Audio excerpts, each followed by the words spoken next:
Eu vou ler um texto que está lá no Evangelho de Mateus, capítulo 22 e verso 36. Mateus, capítulo 22 e verso 36. O texto diz assim: Mestre, qual é o maior mandamento da lei? Respondeu Jesus: Ame o Senhor, o seu Deus, de todo o seu coração, de toda a sua alma e de todo o seu entendimento. Este é o primeiro e maior mandamento. E o segundo é semelhante a ele: ame o seu próximo como a si mesmo. Destes dois mandamentos dependem toda a lei e os profetas. Feche seus olhos. Vamos orar ao Senhor. Espírito Santo de Deus, nessa noite, Pai, estamos começando uma série de mensagens. Serão 10 mensagens. E eu acredito que cada uma dessas mensagens serão importantes para a nossa vida. Serão importantes para o nosso crescimento espiritual. Serão importantes para que nós possamos viver uma nova história na nossa vida. Abra os nossos corações, abra as nossas mentes, abra os nossos entendimentos, em nome de Jesus. Amém e amém. Irmãos, quando comecei a pensar nessa série de mensagens, me veio à mente C.S. Lewis. C.S. Lewis, talvez sentado no seu escritório, escrevendo uma história. As Crônicas de Nárnia.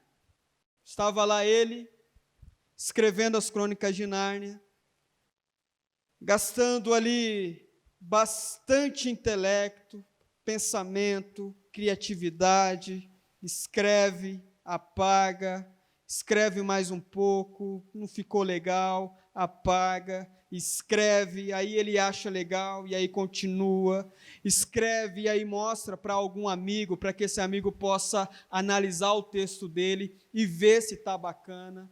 E C.S. Lewis vai escrevendo o livro, As Crônicas de Nárnia, até chegar num determinado momento que ele termina o livro, ele termina aquela história, e ele fecha, ele passa para a gráfica, e essa gráfica distribui os livros em todo o país.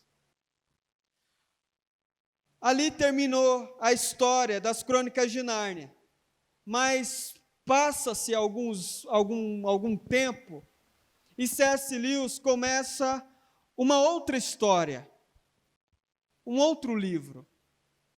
E nós sabemos que ele escreveu vários, alguns bastante teológico-filosófico. Ele escreveu vários livros. São outras histórias. No entanto, o C.S. Lewis não deixou de ser o C.S. Lewis da Crônicas de Nárnia. Mas ele também não é só o C.S. Lewis das Crônicas de Nárnia. Do mesmo modo, quando Deus colocou no meu coração uma nova história, não quer dizer que é para você abandonar tudo aquilo que você viveu até agora. Mas talvez seja o momento de você fechar um ciclo na sua vida, uma etapa na sua vida, uma fase na sua vida, seja ela boa ou ruim, e começar a escrever uma nova história. Aquilo que ficou não vai deixar de existir, faz parte de você. Mas eu acredito que Deus também tem novos momentos para nós, novos desafios, novas oportunidades, uma nova história para que você possa viver. De modo que você não é só aquela pessoa de 2019. Eu não sou só o Pablo de 2019, ou de 2015, ou de 2006. Eu sou o Pablo que está construindo uma história em 2020. E quando chegar em 2021, eu não serei o Pablo só de 2020. Estarei com o coração aberto e disposto a construir uma nova história. Desse mesmo modo, você também deve estar disposto a construir uma nova história, a começar a escrever um novo livro. Talvez aquilo que você escreveu até agora não seja muito do seu agrado. Talvez você olhe para aquilo que você escreveu até dia 1º de novembro de 2020, e você olha e você diz, não está tão legal. Eu escrevi, está aqui, está no passado, não tem como mudar, está escrito, mas eu não estou tão satisfeito com isso. Ou então, eu estou muito satisfeito com o resultado. Eu estou feliz com a minha vida, estou feliz com o que eu estou vivendo até agora. Mas isso não impede você de ficar se alimentando daquilo que foi no passado. Deus chama você e eu para construirmos um novo momento na nossa vida. Então, para construir esse novo momento, para construir essa nova história, nós precisamos estar abertos a ouvir a palavra do Senhor. E quando nós ouvimos a palavra do Senhor, quando nós começamos a nos aprofundar no estudo da palavra, a nossa tendência, eu lembro quando eu estava no seminário, e nós fazíamos ali a roda do pessoal, discutindo um monte de assunto e tal, e debatendo aquela coisa. E aí nós conversávamos sobre tantos assuntos teológicos, filosóficos. E aí quando você vem para o Evangelho, você vem para Jesus, Jesus fala de coisas tão simples. Jesus, ele pede para que a gente simplifique um pouco. Por isso que eu fiz questão de colocar ali a palavra princípio.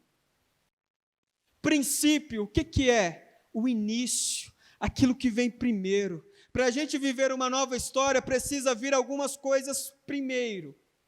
É como se fosse um alicerce na construção de uma casa. Precisa vir primeiro, é um princípio, aquilo que vem antes.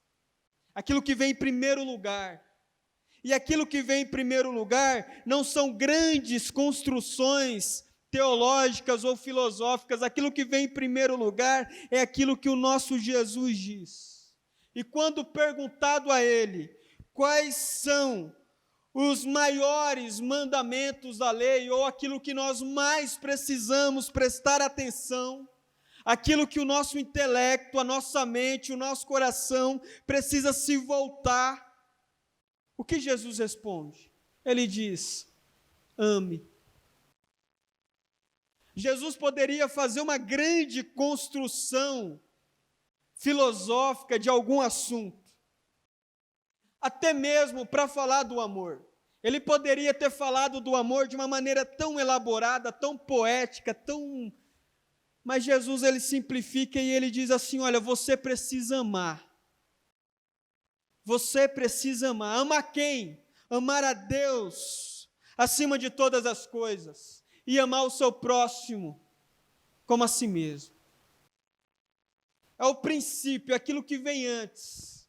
O que Jesus está dizendo é, se você quer viver grandes coisas na caminhada comigo, você precisa aprender aquilo que vem primeiro, e o que vem primeiro na vida de um cristão é o amor. É impossível você viver coisas na sua vida cristã se você não se pautar no amor. Naquele livro que nós temos usado de teologia sistemática no ajuntamento, do Wayne Grudem, Ele, na introdução do livro, ele diz o seguinte, ele fala assim, olha, para você estudar teologia, você precisa de duas coisas. Primeiro, humildade e amor. Para você estudar sobre a palavra de Deus, você precisa de amor. Para você caminhar com Deus, você precisa de amor.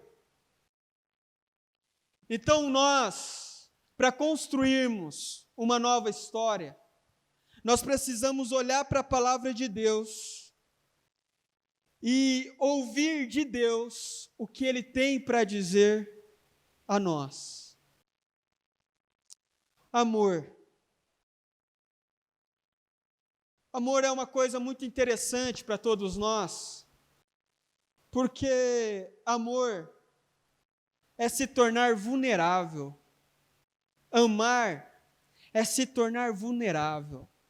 Amar é você pegar o seu escudo e baixar ele, e deixar o seu peito livre, para que talvez você seja atingido por alguma flecha, por alguma espada, por alguma coisa que é o alvo do seu amor.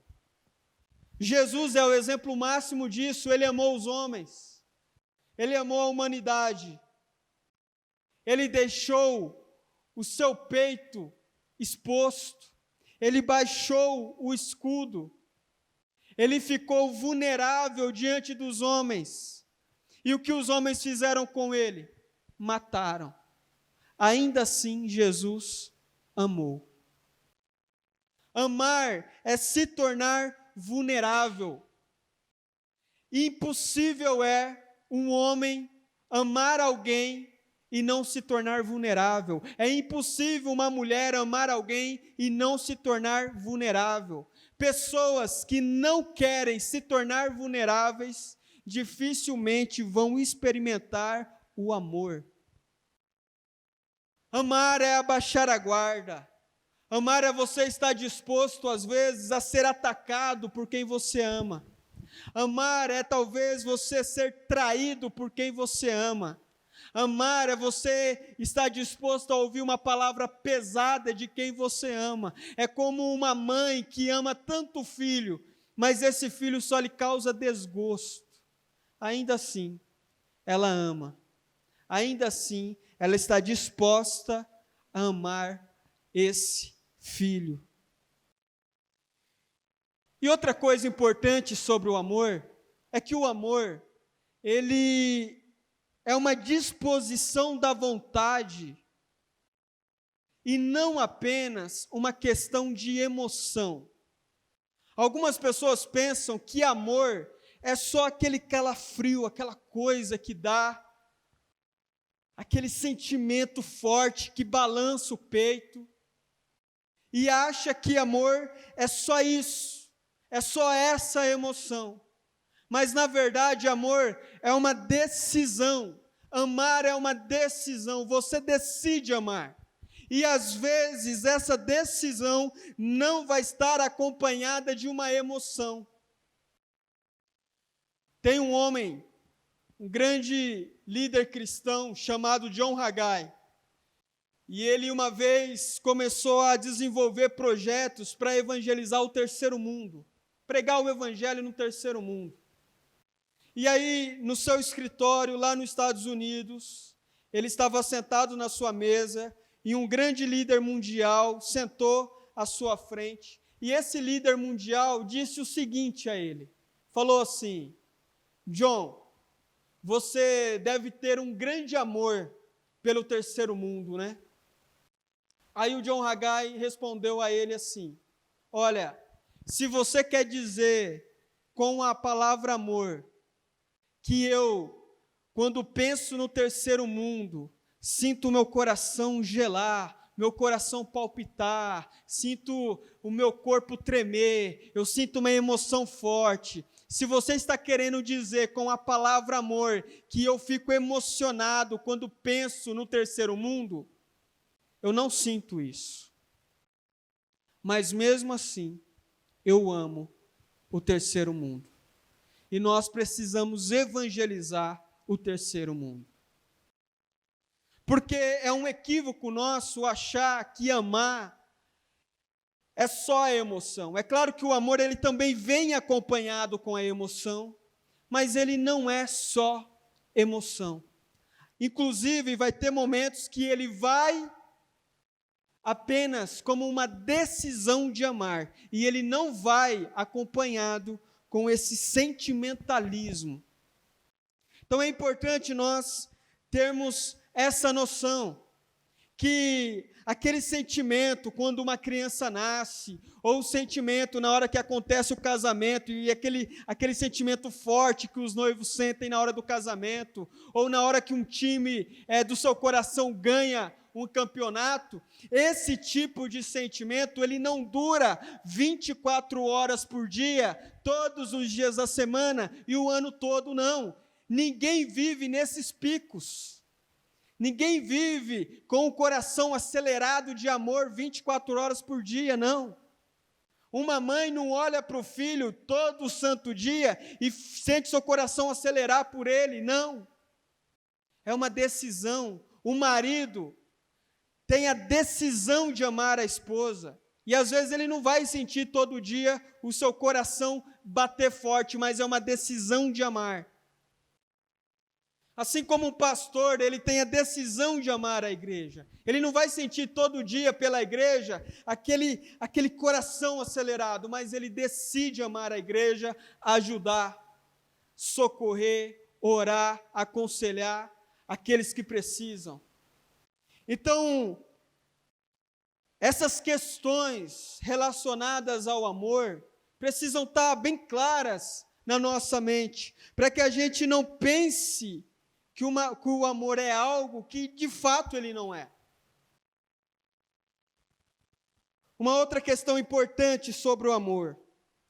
O amor se ocupa de problemas reais.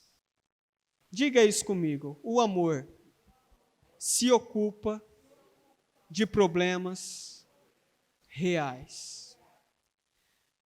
Lá no livro de Atos, no capítulo 3, tem um paralítico, e ele está pedindo dinheiro, esmola. Aí Pedro e João estão andando, indo para o templo, e encontram esse paralítico. Aí o paralítico pede dinheiro para Pedro e João. Aí, o que Pedro e João faz? Falam assim, olha, a gente não tem dinheiro, mas nós vamos fazer uma oração e você vai voltar a andar. E aí o paralítico volta a andar. O que é interessante nesse texto é que o problema real desse paralítico não era a falta de dinheiro, mas era a sua paralisia. Ele estava sem dinheiro porque ele não tinha condições de trabalhar. Presta atenção, o amor se ocupa com problemas reais. Pedro e João, quando olham para o paralítico, eles percebem que o problema real daquele homem não era a falta de dinheiro, mas era a sua enfermidade. E por isso eles oram e aquele paralítico volta a andar. Agora que ele volta a andar, ele tem condições de trabalhar e aí ele não vai ter mais falta de dinheiro. Isso é muito importante a gente entender, porque às vezes nós achamos que temos alguns problemas reais, mas na verdade esses problemas são problemas aparentes. Então nós temos problemas aparentes e achamos que esses problemas aparentes são os nossos problemas reais, mas não são. Eu vou dar um exemplo. Uma pessoa reclama que está com crise financeira. Nossa, eu estou com uma crise financeira terrível. Aí você vai cavando para saber o porquê dessa crise financeira. Aí você descobre que essa pessoa está na crise financeira porque não gosta de trabalhar. O real motivo dessa crise financeira é porque essa pessoa não gosta de trabalhar. Mas falar que não gosta de trabalhar é feio. Eu não conheço ninguém que por livre e espontânea vontade falar, Deus me livre de trabalhar, eu prefiro passar fome. As pessoas não falam isso. As pessoas falam que, nossa, eu estou com uma crise financeira. É mais bonito. Mas não gosta de trabalhar. É claro que eu não estou dizendo que todo mundo que está numa crise financeira, esse é o caso, só estou dando um exemplo. Um outro exemplo. Ainda sobre isso, estou numa crise financeira. O problema talvez não é que a pessoa não gosta de trabalhar. O problema às vezes é que essa pessoa faz uma má administração do dinheiro. Então ela fala de um problema aparente, mas esse não é o problema real. O problema real é que ela é uma má administradora. Vocês entendem isso? O problema real é que ela administra mal o dinheiro que tem. E, no entanto, irmãos, nós vamos dizendo que temos alguns problemas aparentes. Você conversa com uma pessoa, a pessoa te fala, eu estou com esse problema, pastor. Aí, imediatamente, você começa a conversar com a pessoa, e aí você começa a perceber que esse problema que a pessoa falou, não é o problema real, é o problema aparente. É aquilo que ela gosta de falar para as pessoas. Mas se você cavar, você vai perceber que é um outro problema real ali. E nós precisamos fazer o quê? Quem ama, cuida do quê? Das coisas reais, dos problemas reais. Um homem que ama sua esposa, ele cuida dos problemas reais da sua esposa. Um pai que ama os seus filhos, ele cuida dos problemas reais do seu filho. Nós precisamos, quando dizemos que amamos, nós precisamos aprender a cuidar dos problemas reais das pessoas que dizemos que amamos. E não ficar nos iludindo com problemas aparentes. E o texto que nós lemos, Jesus faz esse exercício. Jesus poderia aqui ter levantado vários argumentos para essa pergunta. Porque um fariseu, um homem muito inteligente, que conhecia muito a palavra de Deus, ele pergunta para Jesus, mestre, qual é o maior mandamento da lei? Jesus, ele quer cuidar dos problemas reais. Qual é o problema real dos homens? Falta de amor. Qual é o problema real das mulheres? Falta de amor. Qual é o problema real dos jovens? Falta de amor. Dos adolescentes, falta de amor. O problema real da humanidade é falta de amor. Amor a quem? Primeiro, amor a Deus. Amor a Deus.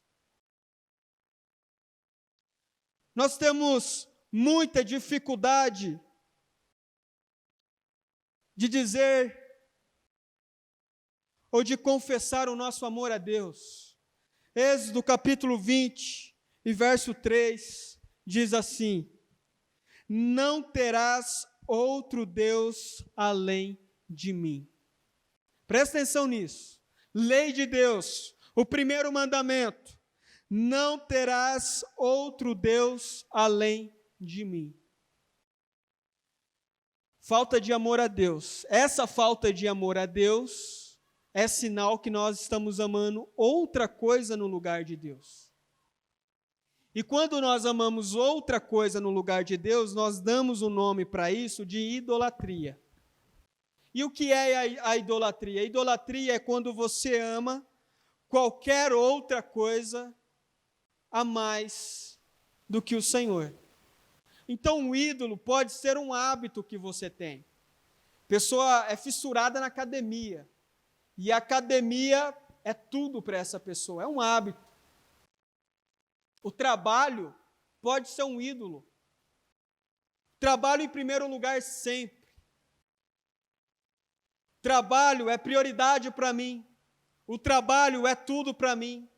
Eu sou capaz de romper todos os compromissos da minha agenda por causa do trabalho.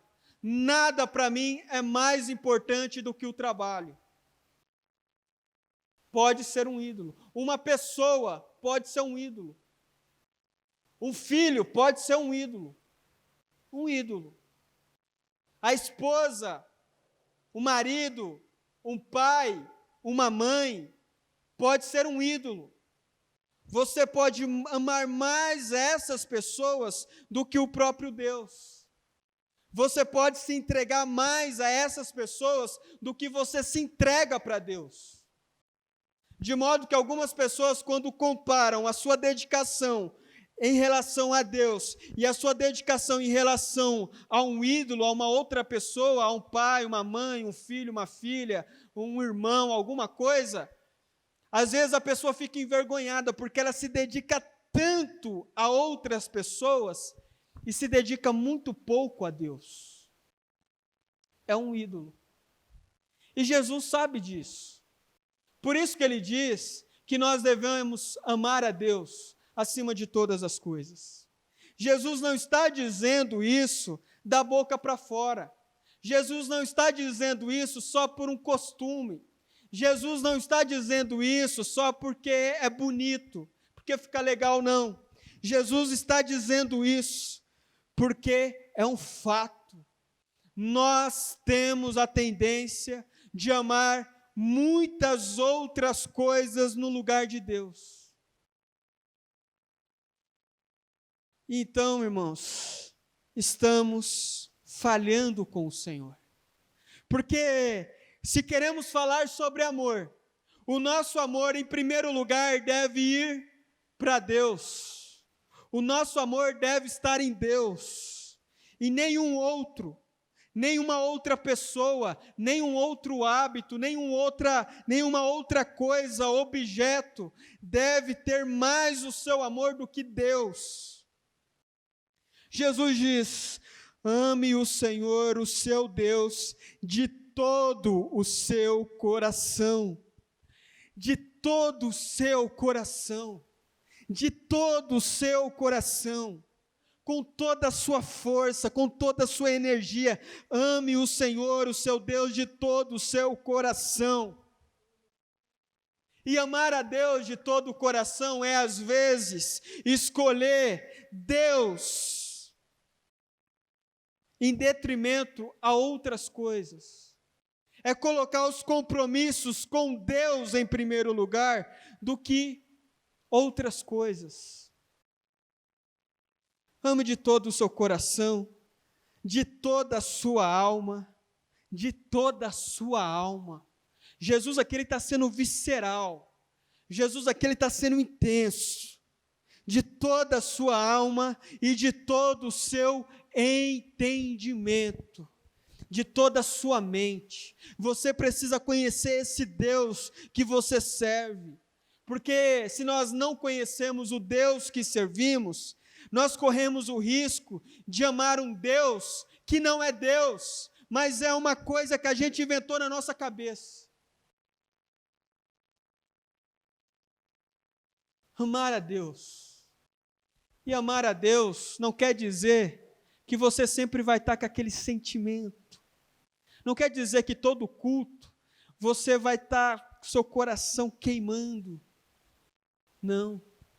Amar a Deus é, às vezes, você abrir mão de cometer um pecado, porque você ama a Deus.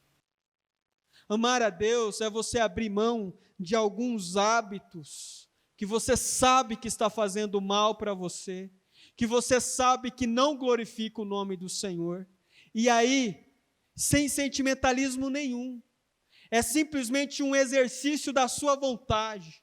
Você ama a Deus e você decide não fazer mais, você decide não praticar mais, você decide se afastar de certas práticas, porque você ama a Deus.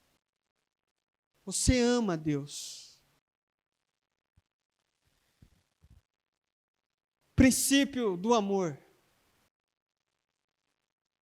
Ele é fundamental. Primeiro, amar a Deus. Segundo, amar a si mesmo.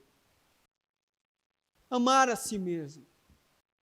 Porque isso aqui que Jesus está ensinando para nós, só faz sentido quando nós amamos a nós mesmos. Ele diz assim: e o segundo é semelhante a ele, ame o seu próximo como a si mesmo. Você primeiro precisa amar a si mesmo, para que você possa ser capaz de amar o próximo. Você precisa amar a si mesmo, para que então você seja capaz de demonstrar amor ao outro. Pessoas que não amam a si mesmo, pessoas que não se valorizam, pessoas que não têm um apreço pela sua própria vida, pessoas que não cuidam de si mesmo, dificilmente vão conseguir demonstrar amor ao outro. Amar a si mesmo. Amar a si mesmo é você tomar cuidado com as suas decisões. Amar a si mesmo é você trazer para você boas decisões. Amar a si mesmo é você trazer para si bons hábitos. Amar a si mesmo é você saber escolher bons relacionamentos, boas amizades. Amar a si mesmo. Porque uma pessoa que não ama a si mesmo, ela não presta atenção nem nas amizades. Ela ama, ela traz para perto de si qualquer amigo, qualquer pessoa. Amar não quer dizer que você precisa ter qualquer tipo de amizade. Você pode amar alguém, mas não quer dizer que necessariamente você precisa ter essa pessoa como o seu amigo. Você não precisa chamar essa pessoa para tomar um café na sua casa. Mas você pode amar. Aí, as pessoas que não amam a si mesmo, traz para dentro de casa pessoas que são prejudiciais para si próprio. Se relacionam e valorizam amizades que são prejudiciais para ele. A mulher, às vezes, tem alguma amiga que ela sabe, já percebeu que essa amizade não está fazendo bem para ela. Mas como ela não ama a si própria, ela insiste nessa amizade. Ela insiste nesse relacionamento. E aí, daqui a pouco, essa amizade que essa mulher construiu está destruindo ela mesma. Porque ela não ama a si mesma. Ela não sabe demonstrar a si própria. Nós precisamos nos amar. Nós precisamos nos amar hoje, porque muita gente fala do amor próprio e tal. Às vezes a igreja tem medo de falar sobre o amor próprio. Porque é muito valorizado, você precisa se amar, você é... Aí, nós, como ouvimos muito isso lá fora, quando viemos para dentro da igreja, nós temos medo. Como se falar sobre o amor próprio é quase que um pecado. E, na verdade, irmãos, você precisa se amar. Quando você tem um relacionamento sincero com Deus, a primeira coisa que você aprende é se amar, é se cuidar. É se cuidar, é querer o melhor para você, é querer o melhor para a sua vida, é querer o melhor para a sua existência. Você procura cuidar da sua saúde, você procura cuidar com as roupas que você veste, você procura cuidar com os ambientes que você frequenta, você procura cuidar com as amizades que você tem. Você começa a se cuidar. Você começa a se cuidar, porque o seu relacionamento com Deus te ensina a amar a si mesmo. Mas não amor, que também pode se tornar idolatria. Não estou falando desse amor. Estou falando de um amor honesto, sincero e proporcional. Você pode amar e você deve amar você mesmo. Tem gente que não se ama. Tem gente que faz mal para si mesmo o tempo todo. E essa pessoa que faz mal para si mesmo o tempo todo, dificilmente vai conseguir amar o outro. Porque se a pessoa não cuida dela mesma, não vai cuidar do outro. Vai ter muita dificuldade. Eu pergunto para você hoje, você se ama? Você se ama? Mas você se ama de uma maneira cristã? Você se ama de uma maneira bíblica? Você se ama ao ponto de tomar decisões para você mesmo que são pautadas nas Escrituras? Você se ama? Você se cuida? Você cuida da sua mente? Você cuida com aquilo que os seus olhos estão absorvendo? Você cuida com a sua existência? Amar a si próprio é importante. Amar a Deus, amar a si próprio. E quando nós nos amamos, aí então nós temos condições de amar o outro.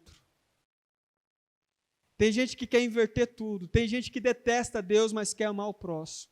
Tem gente que detesta a si mesmo e quer amar o próximo. Não. Existe aqui princípios, coisas que vêm primeiro. E uma coisa que vem primeiro é o amor a Deus. Uma coisa que vem primeiro é o amor a si próprio. E aí então você pode amar ao próximo. Amar o próximo. Eu quero ler um texto que está lá em Mateus, capítulo 7 e verso 14. Mateus, capítulo 7, verso 14. Melhor, verso 12. Diz assim, presta atenção nesse versículo. Assim, em tudo, façam aos outros o que vocês querem que eles lhes façam, pois esta é a lei e os profetas. Façam aos outros o que vocês querem que eles lhes façam. Você quer amar o outro? Trate o outro como você gostaria de ser tratado. E trate o outro como você gostaria que o outro te tratasse. Trate o outro. Você gosta de receber amor? Você gosta de receber carinho? Você gosta de receber atenção? Você gosta de ser ouvido? Faça isso com o outro. Faça isso com o outro. O que você gostaria que fizessem com você, faça com o outro. Jesus, novamente, ele não está aqui tratando de problemas aparentes, ele está tratando de um problema real. E o problema real nosso é que nós gostamos de receber coisas, de receber privilégios, que nós não gostamos de fazer com o nosso próximo. Nós gostamos de receber oração? Nós gostamos de receber oração? Ore pelo outro. Fala, nossa, eu gosto tanto de receber oração, faz tempo que ninguém ora por mim. Sabe o que você faz? Ora pelo outro. Ore pelo seu amigo, ore pela sua amiga. Ore pelo seu irmão de igreja. Você gostaria de receber uma visita? Sabe o que você faz? Visite o outro. Tudo aquilo que você gostaria que fizessem com você, faça com o outro. É Jesus nos ensinando. E aí você vai entender aquilo que o apóstolo Paulo diz, que é melhor dar do que receber. É melhor a pessoa que está disposta a se doar do que aquela pessoa que está disposta a só receber. Então, tudo aquilo que você gostaria de receber, faça você primeiro. Faça você primeiro. Isso é demonstrar amor ao próximo. Isso é demonstrar amor ao outro. Isso é demonstrar amor às pessoas que Deus tem colocado ao seu redor.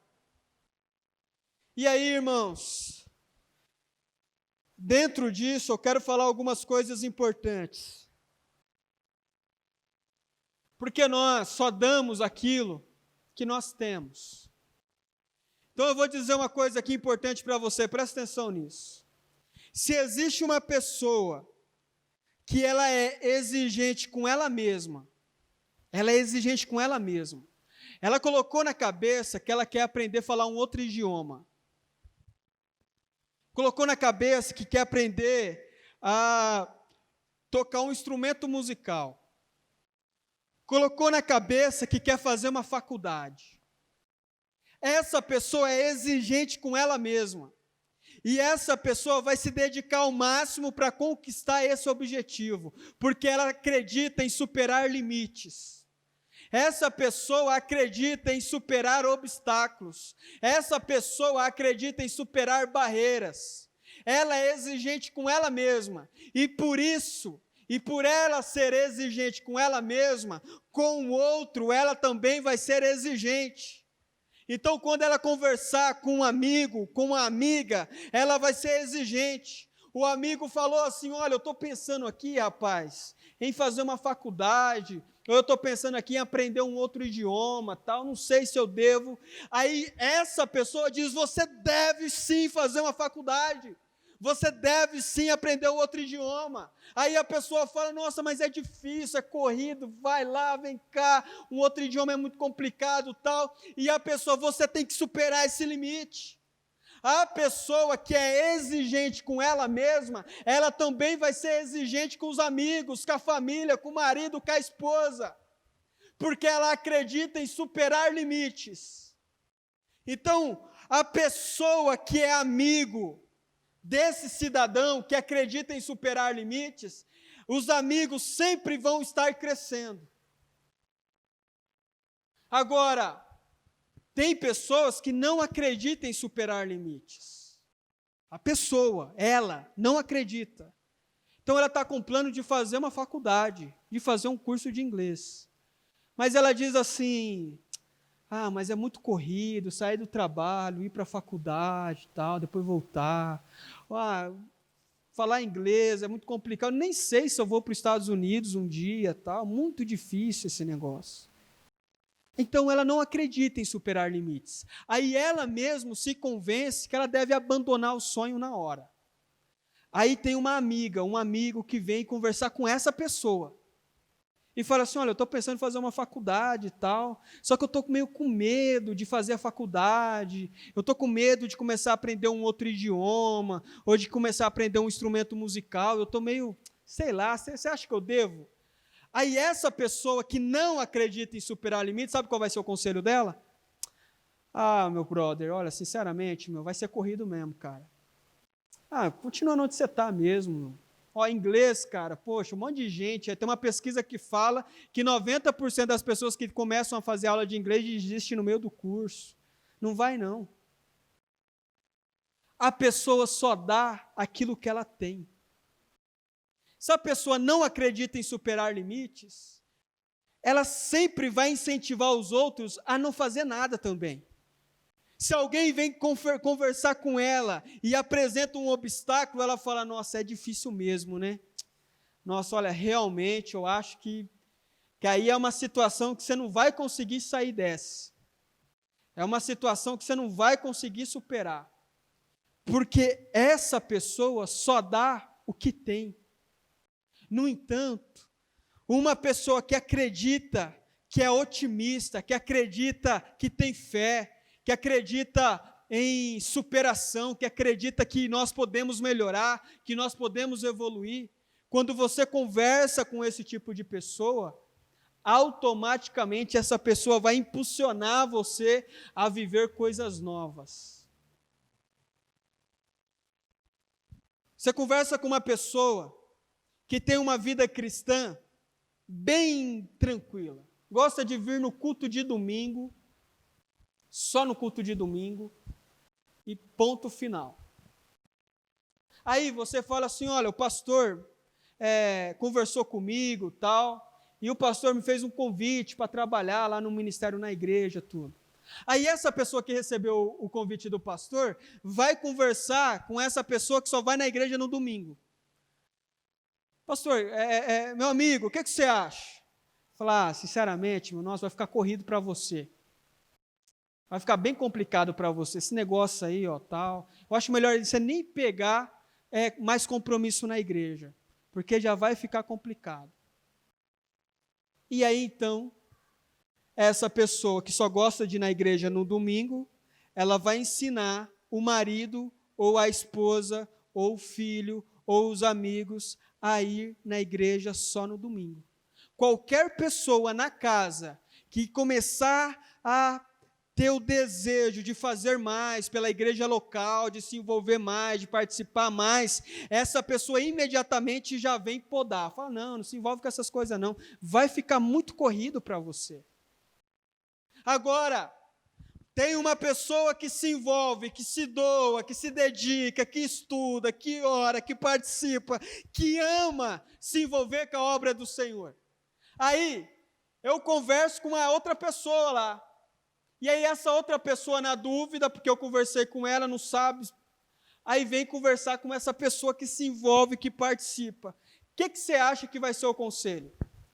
Fala, meu amigo, se envolva mesmo, faça mesmo, se dedique mesmo, participe mesmo, ajude mesmo, ore mesmo, se envolva, se impregne disso. Isso vai fazer muito bem para você. Percebe, irmãos, que uma pessoa nunca vai dar aquilo que ela não tem.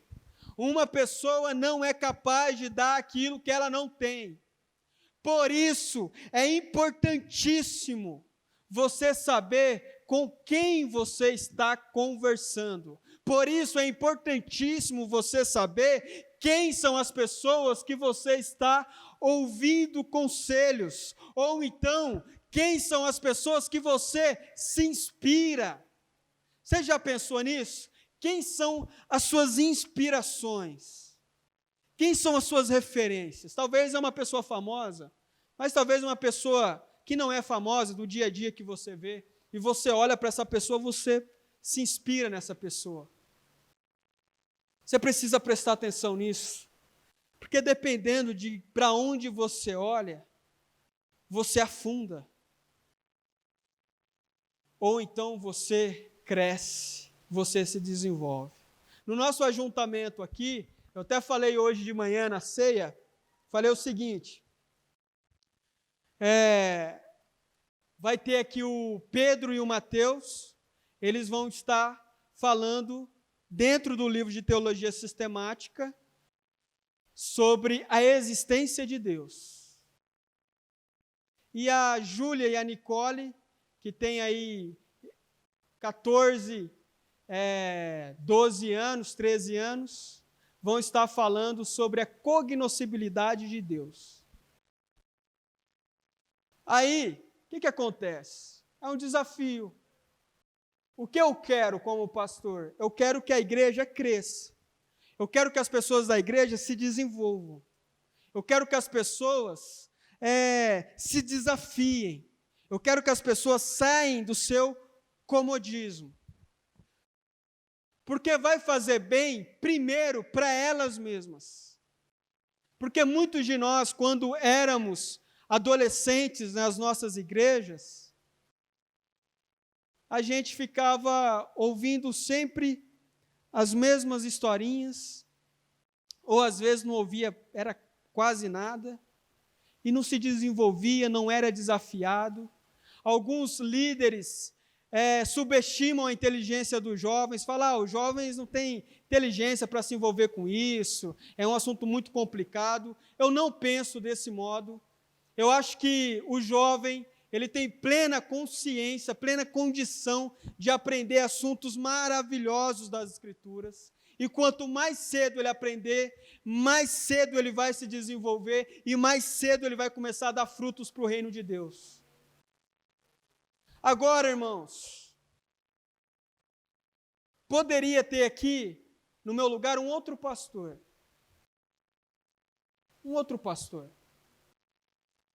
Que ele pegaria os irmãos mais velhos da igreja e diria assim, olha, eu quero que vocês peguem essa revistinha aqui e vocês dão essa aulinha aqui para a igreja. Não é desafiador para o irmão, não é desafiador para a igreja, não é desafiador para ninguém. Ninguém cresce, ninguém desenvolve, ninguém amadurece, ninguém vive um novo momento.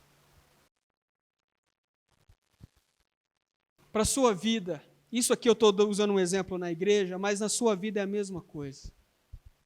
Vai ter situações que se você ama a Deus, se você ama a si próprio, e se você ama o seu próximo, você vai ter que se doar. Você vai ter que ser vulnerável. Ser vulnerável é você aceitar desafios que colocam você em choque. Ser vulnerável é você sair ali do seu comodismo e aceitar desafios que você acha que você não é capaz. Mas por amor a Deus, por amor a si mesmo e por amor ao próximo, você aceita esses desafios, porque isso é amor. Isso é você amar. Isso é você ouvir o que Jesus está dizendo: ame o Senhor, o seu Deus, de todo o seu coração, de toda a sua alma e de todo o seu entendimento. Ame o seu próximo como a si mesmo. Isso é amar. Isso é amar. Amar é você incentivar as pessoas a assumir responsabilidades. E aqui, para concluir, já estou terminando, quero só falar de um último assunto. Às vezes, nós não gostamos de assumir responsabilidade. Nós sempre nos escondemos atrás de alguém. Eu me escondo atrás do pastor. Tem um pastor para pregar? Então eu me escondo atrás do pastor. Tem um pastor para me ensinar? Então eu me escondo. De modo que eu nunca me desafio a ler um livro, eu nunca me desafio a ensinar, eu nunca me desafio a assumir um ministério diferente, eu nunca me desafio a nada, eu sempre estou escondido atrás de alguém. E aí hoje na nossa cultura nós ouvimos com muita normalidade a seguinte frase: pegue mais leve com você, a culpa não é sua. A culpa não é sua. Nós ouvimos isso o tempo todo. A pessoa olha bem no seu olho e diz assim: calma, a culpa não é sua. A pessoa está com um problema, perdeu o emprego, perdeu a família, perdeu a saúde.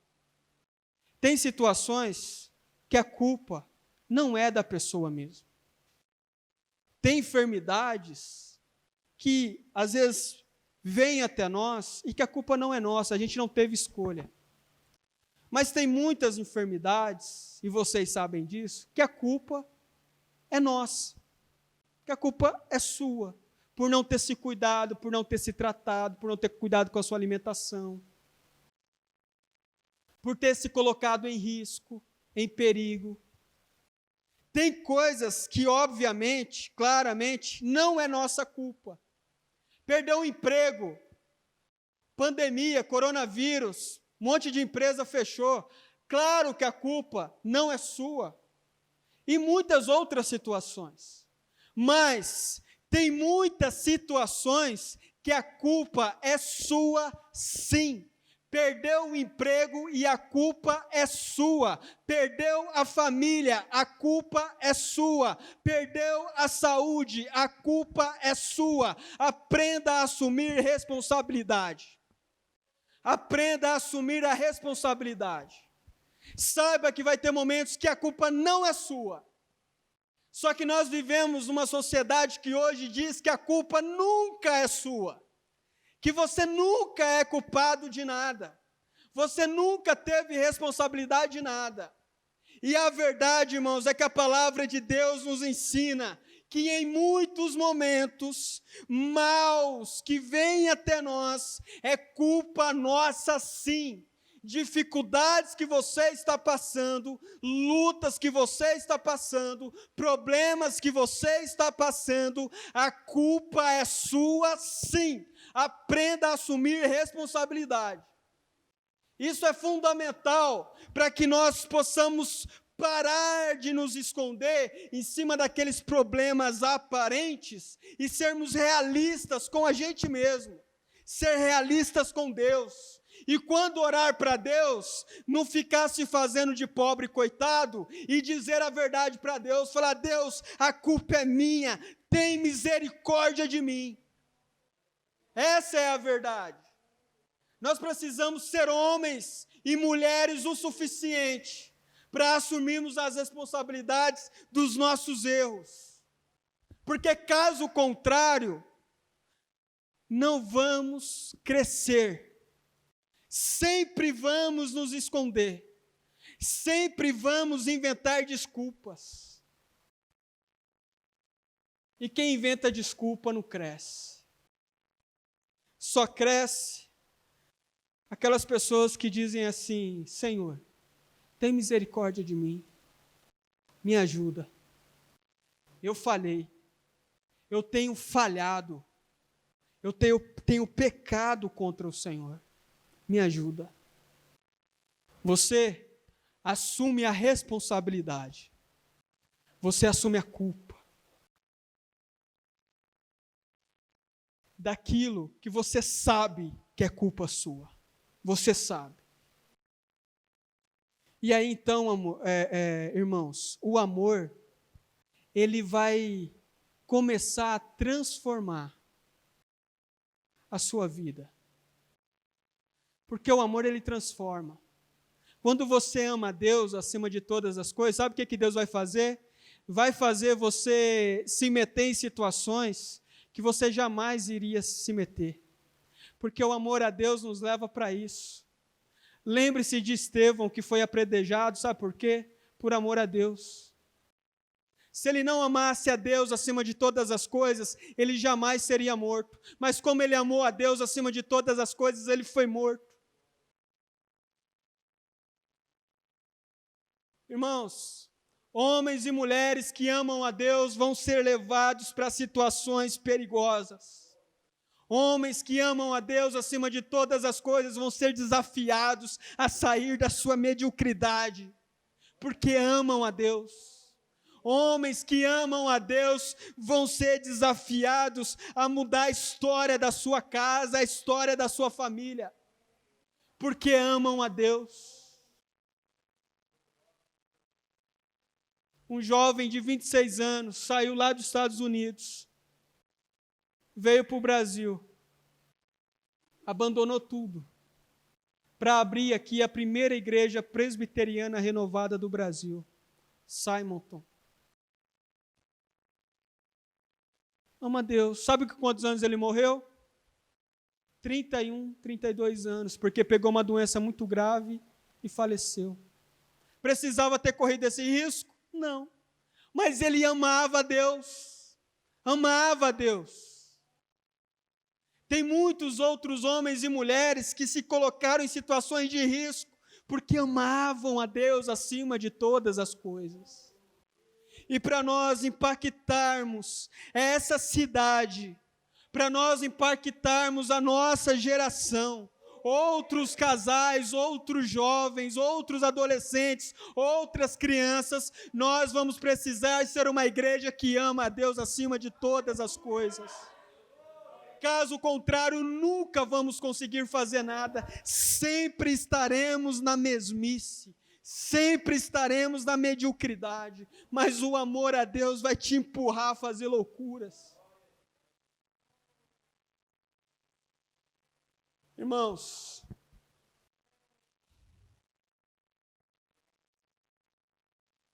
que você possa aprender esse princípio, esse assunto que vem em primeiro lugar, aquilo que vem primeiro, o amor. Que nós possamos ser uma igreja de amor, que nós possamos amar.